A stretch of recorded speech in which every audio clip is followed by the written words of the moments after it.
Hello, everyone. This is Joseph Pasek of BarnBurner.ca. Our twice daily Fired Up show is available on 108 platforms, also on the OSG Sports app. Welcome to the Ground and Pound MMA show with Giancarlo Aulino and a very, very special guest as she prepares for her fight in Bellator.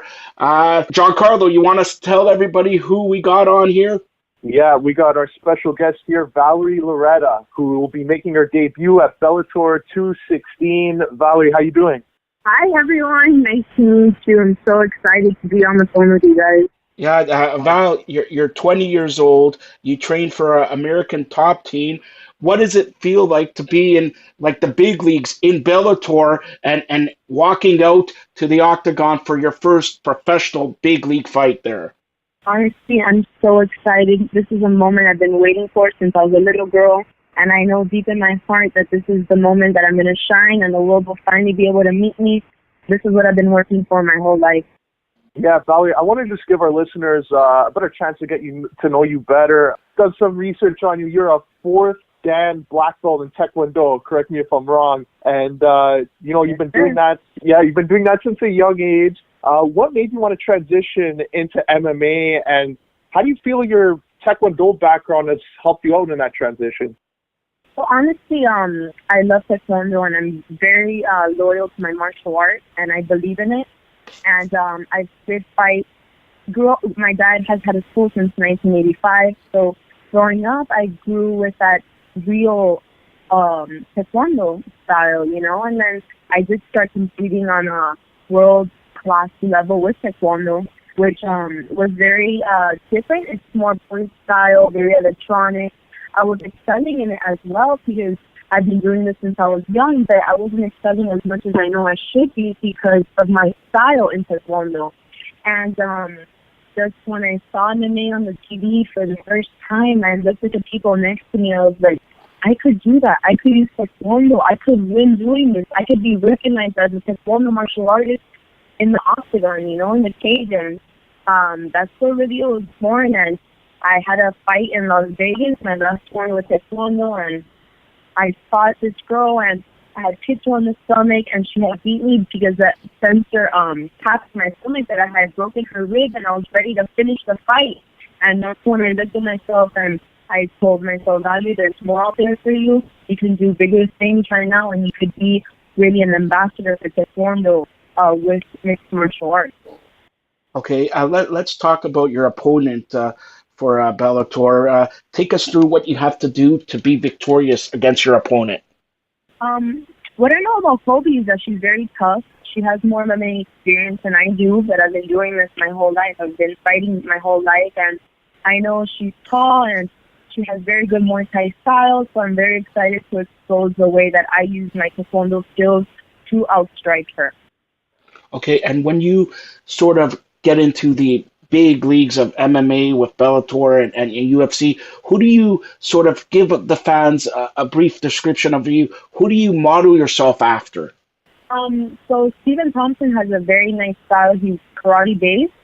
I try to use kind of the same as he does with my Taekwondo, but I also do mix more MMA into it. I just don't say, like, for example, with the side stance. I have adjusted big time to the MMA style, but I do use my traditional martial arts the same way that Thompson does.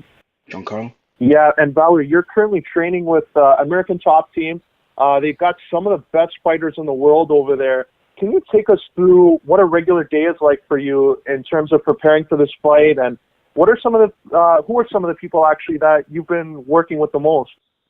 Well, I sacrificed everything in order to be able to train at this professional facility, because I told myself these people have the best women in the world, and if I'm going to be the best fighter, I need to be training with the best. So a few months ago, I made this adjustment, and I'm living here now, and it's hard because you're in a whole ocean of like stars, because everybody there is amazing. They're all the best fighters in the world for what we do. So really going in there, I was like, will I not be able to, I will be able to learn, but will I not be able to excel as much as I should or train as much as I can, because there's so many stars there, but I trusted myself. I go, Valerie, you're an amazing fighter as you are. You will train and you will stick to their level. Like, you know what I mean? Like, when I train with them, I would get submitted 100 times. Now I get submitted twice. Now closer to my fight, I get submitted no times. You know, now I'm submitting because I have adjusted to the level and I've really developed as an MMA fighter in my whole game. You know, and they're very professional. My camp, I have my schedule. I have specific coaches working with me. I've had these amazing fights. Amanda Nunez came back to train with us after her fight against Cyborg. Really, we all help each other. Kayla Harrison, Judo Kayla, you know, I helped her prepare for her last camp. Now she's helping me for my camp. You know, Vivian from the UFC as well. And she helped me for this fight, and I'm helping her for her fight now. And we really just all share each other's knowledge, and we help each other develop, and that's why we're the best camp in the world. Okay, well, let's take us away from the MMA world. We're taping this just a few days before Valentine's Day. Okay, I'm gonna have to ask you this: what was your favorite Valentine's gift, and a special someone, or maybe a father or anybody? What do you want for Valentine's Day this year? You know, for Valentine's Day this year, I was originally supposed to fight on Friday and weigh in Thursday, but this Valentine's Day, my greatest gift would be able to put an amazing performance for everybody in Connecticut and really show my true love for Taekwondo, and I really want the world to fall in love with me. That's my Valentine's Day gift this year. Okay, Giancarlo, go ahead. Yeah, Valerie, you brought up some of the names that you're working with. What would you say is some of the best advice you've received so far?